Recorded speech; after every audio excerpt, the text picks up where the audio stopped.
কথা হচ্ছে যে প্রায় 19 রাউন্ডের গণনা, তার মধ্যে 10 রাউন্ড অতিক্রান্ত এবং সেখানে ভারতীয় জনতা পার্টি প্রার্থী হিসেবে শিবপুরের মানুষ আমাকে এগিয়ে রেখেছেন। এবং পশ্চিমবঙ্গে যে ট্রেন্ড রয়েছে, যা মানুষ ধারাবাহিকতা দেখতে পাচ্ছেন, সেখানেও পশ্চিমবঙ্গের মানুষ যারা তৃণমূলের এই শাসনে যন্ত্রণা পেয়েছেন, দুঃখ পেয়েছেন, তৃণমূলকে বিশ্বাস করে বারবার ঠকেছেন, তারা আর এবারে এই নির্বাচনকে, প্রথম এবং দ্বিতীয় দফাকে ছুটির দিন হিসেবে তাই তারা কাউন্ট করেন। তারা ধরেই নিয়েছিলেন এটা আমাদের বাঁচা মরবার লড়াই, এটা আমাদের ভবিষ্যতের লড়াই। এবং সেই ভবিষ্যতের লক্ষ্যে তারা ভারতীয় জনতা পার্টিকে যে বিশ্বাস করছেন এবং আস্থা রাখছেন, এখনো পর্যন্ত সেই প্রবণতাই আপনাদের মাধ্যম থেকে, মিডিয়ার মাধ্যম থেকে জানতে পারছি। কারণ এছাড়া এখানে তো কোনো স্কোপ নেই এই 1 মিনিটের জন্য উপর থেকে বেরিয়ে আসা এবং আপনাদের সামনে কথা বলা যে কি অবস্থায় যাচ্ছে, বা মিডিয়া থ্রু দিয়ে আপনারা যা জানতে পারছেন আপনাদের থেকেই শুনতে পাচ্ছি। দেখুন, শুধু শিবপুর নয়, সারা পশ্চিমবঙ্গের মানুষ ক্ষুব্ধ হয়েছিল তৃণমূলের ওপরে।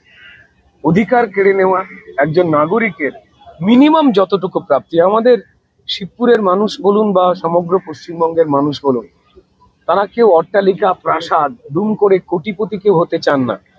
তারা চান একটু নাগরিকের সম্মান।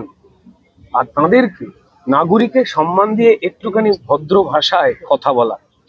তৃণমূল অহংকারের আগুনে নিজে এতটাই বেশি উত্তেজিত যে না তারা মানুষের পাশে দাঁড়িয়েছেন, না নাগরিকের যে অধিকার, যার জন্য মানুষ ট্যাক্স দেন যে কোনো ভাবে, সেটা পুরো ব্যবস্থা থেকে শুরু করে এমএলএ এমপিদের যা দায়িত্ব, সেইখান থেকে তারা সরে গিয়ে নিজেরা কি করে নিজেদের স্বাচ্ছন্দ্যের জীবন, আনন্দের জীবন কাটাবেন তৃণমূল নেতারা, তারা এটা ভেবেছেন। এই ঘটনা বারবার আঘাত দিয়েছে তৃণমূলের যারা ভোটার ছিলেন তাঁদেরও। আমার মনে হয় যে শিবপুরের এই মুহূর্তের 10 রাউন্ড এখন চলছে, যেভাবে শিবপুরকে ভারতীয় জনতা পার্টির পক্ষেই এগিয়ে রেখেছেন মানুষ। 19 নম্বরে গণনা শেষ হবে, 10-তেই যেভাবে এগিয়ে রেখেছেন এবং পশ্চিমবঙ্গেও যে ট্রেন্ড দেখতে পাওয়া যাচ্ছে তা পরিষ্কার। তৃণমূলের যে অপশাসন এবং তার সঙ্গে যে চুরি, জোচ্চুরি, অন্যায় এবং তারপরে যে অহংকার, তার বিরুদ্ধে মানুষের লড়াই ছিল। এটা মানুষের লড়াই ছিল তৃণমূলের বিরুদ্ধে। আর তারা বিশ্বাস করে যে পতাকার উপরে তারা আস্থা রেখেছেন, সেটা পদ্ম ফুল। শিবপুর জনগণকে কি বলবেন? তারা সচেতন, তারা প্রমাণ করলেন তারা বিকিয়ে যাওয়ার নয়।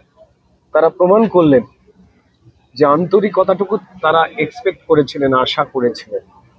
তারা এক্সপেক্ট করেছিলেন যে নাগরিককে তৃণমূল অন্তত মিনিমাম নাগরিকের সামান্য সম্মানটুকু দেবে, না ঠকি। এই যে গেরুয়া জল কাকে উৎসর্গ করে বিজেপি সরকার হতে চলেছে, কি বলবেন?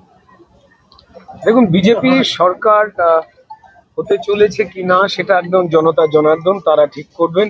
আরো বেশ কিছু জায়গায় ফাইনাল রাউন্ড বাকি, তার আগে কোনো মন্তব্য করা উচিত নয়।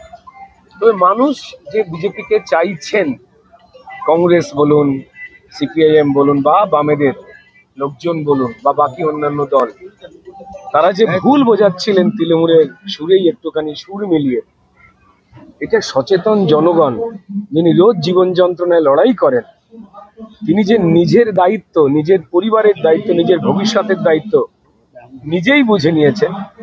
এক্ষেত্রে পরিষ্কার মনে হয় একটা সুন্দর পশ্চিমবঙ্গ গড়বার ক্ষেত্রে তারা দারুণ ভূমিকা পালন করবেন। কারণ ভারতীয় জনতা পার্টি যে সরকার গড়বার লক্ষ্যে মানুষের রায় এখনো পর্যন্ত যাবার দিকে গেছে, এই সরকার মানুষের অধিকারের সরকার, মানুষের ভবিষ্যতের সরকার। তাই মানুষের সঙ্গে আলোচনা ছাড়া, এলাকাবাসীর সঙ্গে আলোচনা করা ভারতীয় জনতা পার্টি কখনো পর্যন্ত কোনো সিদ্ধান্তই নেবে না যা মানুষকে কি বলবো একটু দ্বন্দ্বে রাখবে। কোনোভাবে বা তার দলের মুখপাত্র কুণাল ঘোষের মতো গণৎকার নই। আমি ভারতীয় জনতা পার্টির একজন খুব সাধারণ আমরা দলের নির্দেশে মানুষের সঙ্গে মিশি, কথা বলি। এইটুকু জায়গায় বুঝতে পেরেছি যে প্রবঞ্চনা করা হয়েছে দীর্ঘ 15 বছর ধরে মানুষের সঙ্গে।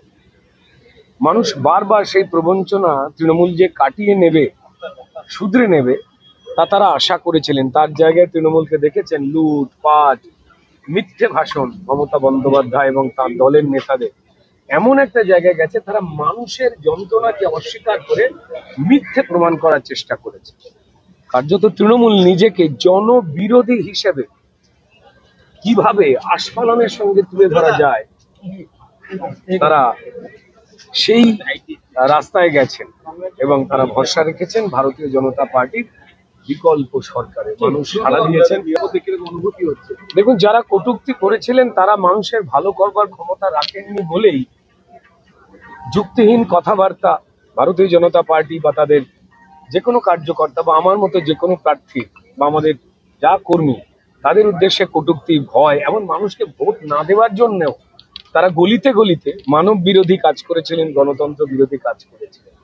ভগবান শ্রী রামচন্দ্র আছেন, মানুষ রয়েছেন, তাই হয়তো এই ফলাফল তাদের এদিকেই টেনে নিয়ে যাচ্ছে। বাকিটা সমাপ্ত হলে বলা যাবে। আমাদের ভিডিও ভালো লাগলে লাইক এবং শেয়ার করুন। কমেন্ট সেকশনে গিয়ে জানান আপনাদের মতামত। আরও ভিডিও পেতে আমাদের চ্যানেল সাবস্ক্রাইব করুন এবং প্রতি মুহূর্তে খবরের আপডেট পেতে প্রেস করুন বেল আইকন।